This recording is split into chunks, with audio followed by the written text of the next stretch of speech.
Salut la team, bienvenue sur Terre Souveraine. Bon, le printemps est officiellement arrivé, mais quelqu'un a oublié de le dire à la météo qui nous fait un remake de l'hiver. On a Trump qui joue à Je te menace, mais attends 10 jours quand même. L'essence fait pleurer les portefeuilles, les vignerons prient pour que les bourgeons survivent à la nuit. Alors on respire, on prend son café et on y va sans filtre.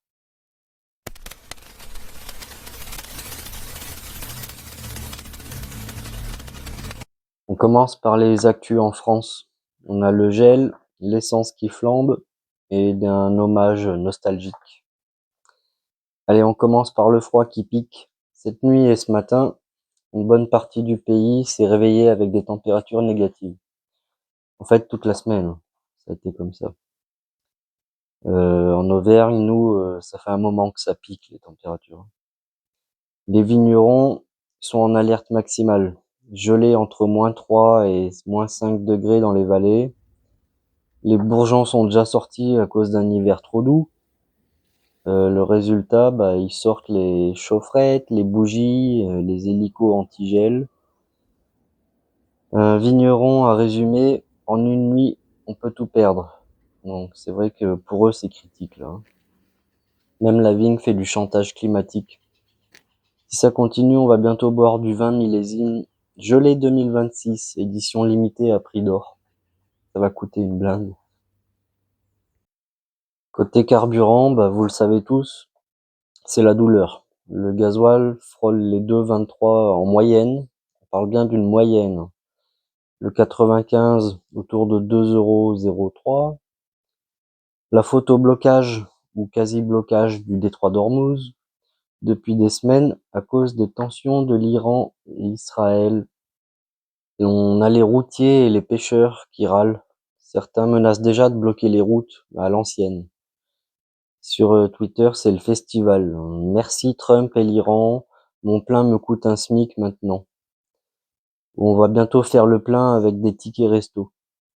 Le gouvernement parle de choc contenu, mais les Français sentent bien que la TVA sur l'essence fait sourire Bercy en douce.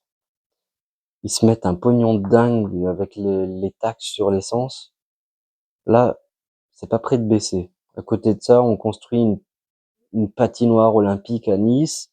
On envoie 2 milliards en Ukraine. Mais l'essence, on peut pas y toucher. C'est quand même spécial. On a eu un hommage national aux Invalides pour Lionel Jospin. Décédé à 88 ans, Macron l'a salué comme un repère qui a modernisé la France. Waouh! Les 35 heures, la parité, tout ça, il y avait toute la gauche. C'était super beau. Sur Twitter, c'est la nostalgie. C'était l'époque où la gauche faisait encore des trucs. On enterre les anciens avec élégance et on se dispute leur héritage. C'est un peu toujours comme ça en France. International. Trump, le poker menteur, avec l'Iran et le Détroit qui fait trembler le monde. Le dossier qui domine tout. Le Moyen-Orient et le Détroit d'Ormuz. Trump a encore repoussé son ultimatum de 10 jours, jusqu'au 6 avril, pour que l'Iran rouvre complètement le détroit au trafic pétrolier, sous peine de frapper les installations énergétiques iraniennes. En vrai, j'ai lu quelque part que si Trump force pour rouvrir le détroit, l'Iran va pas laisser faire et risque de bloquer carrément l'autre détroit, celui qui mène à Suez, vous savez. Et là, je vous garantis, commencez vos achats maintenant pour l'année parce que si Suez est bloqué, là, c'est fini, hein. Les colis, tout ça, ça sera fini. Trump continue de mentir. Il dit que les négociations avancent très bien et qu'il a même reçu un cadeau. L'Iran aurait laissé 10 tankers pakistanais sans les embêter. On a Marco Rubio, le secrétaire d'État états-unien, là. Il est à Paris pour le G7 avec tout le monde, ils essaient de trouver une issue diplomatique. Et on a le Qatar en première ligne aussi. Conséquence directe, le prix du pétrole flambe et les prix à la pompe explosent. Et pas qu'en France, hein, dans le monde entier. La Banque de France sort déjà des scénarios de croissance molle, entre 0,3 et 0,9% selon l'évolution du baril. Trump balance des pics. Si l'Iran c'est pas votre guerre, alors l'Ukraine c'est pas la mienne. C'est le genre de phrase qui fait plaisir à personne, mais qui résume bien. America First, version 2006. Voilà. Non, c'est du bluff. Trump il joue au casino encore. Il fait croire que tout va bien, mais c'est pour les marchés. Si tout va mal pour lui, les marchés s'effondrent et là, la guerre et la crise commencera vraiment. Il y a des pays où on impose un rationnement de carburant, surtout des pays importateurs d'Asie.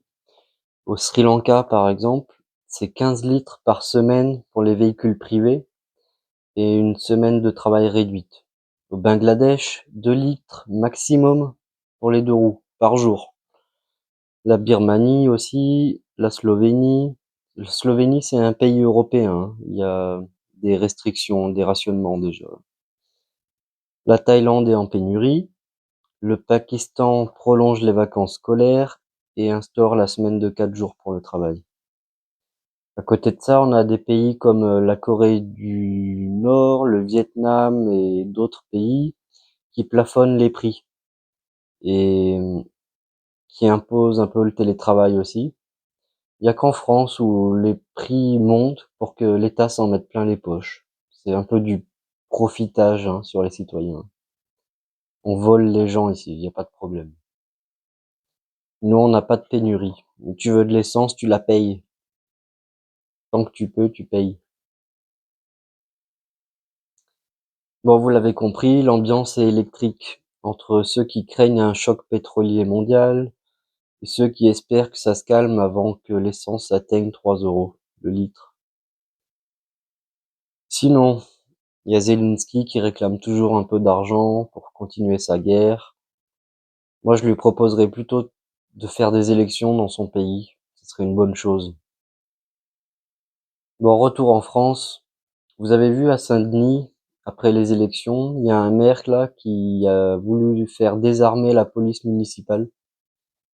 Je vois pas trop l'intérêt, mais du coup, le résultat, c'est que tout le monde demande leur mutation. Tous les policiers veulent s'en aller du territoire de Saint-Denis.